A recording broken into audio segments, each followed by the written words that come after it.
Frequency shifters are a very powerful thing, and there's a lot of different applications for them. Typically, DAWs come with some kind of stock frequency shifter, and usually it's not all that exciting. PSP HertzRider takes the fundamental concept of frequency shifters and opens it up for a lot more creative possibilities. They can be independently controlled, you can tie them to be linked together, you can link them together in opposite directions, or you can totally unlink them to tune them separately however you would like. For even more control, it features a selectable range. You can go from 1K to 3K all the way up to 10K to get some really wacky, wild creative effects. So one of the things I've used HertzRider for here is to tune the drum samples, but not to be in the key of the track, but rather tune them to a point where they had a natural resonance and they really sung out and had a lot more punch to them. So if we take a listen before the frequency shifters are applied, we have a pretty solid drum mix, but they don't really hit super hard. So if I turn on all of the HertzRiders I've used here,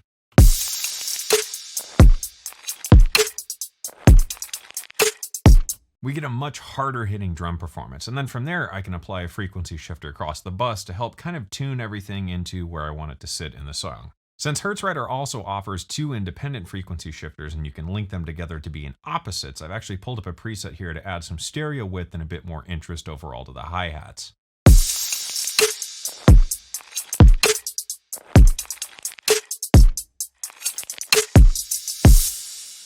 So one thing I do a lot is I use a lot of Foley sounds to help enhance my drums and percussion sections. But one of the cool things you can do with frequency shifters is alter the timbre of a sound without getting stretching artifacts like you would adjusting the playback speed or pitch using a sampler. So I've got a set of Foley sounds here and I used HertzRider on them to help tune them down and give them almost this lo-fi aggressive feel. So it helps preserve the natural transients and dynamics of a signal and you don't get those stretching artifacts that you would otherwise.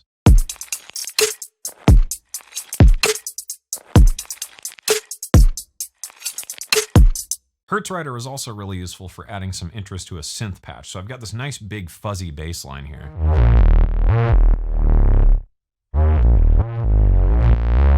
So what I've done to make the bass line a bit more interesting here is use HertzRider in a very, very subtle amount because you can get very super fine control over this. So I mixed it down just a bit and that will allow us to hear the unprocessed signal along with the frequency shifted signal, which creates these nice warbly movements to the bass line.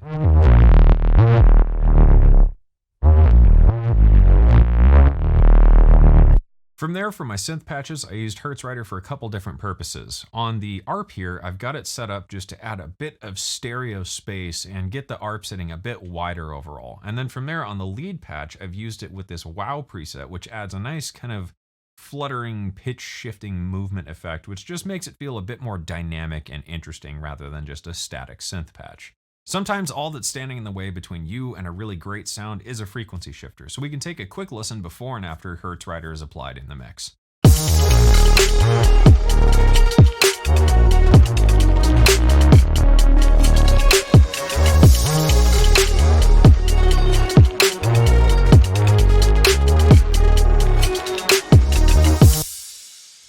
So after HertzRider is applied, as we've used it across the mix here, this is what we get.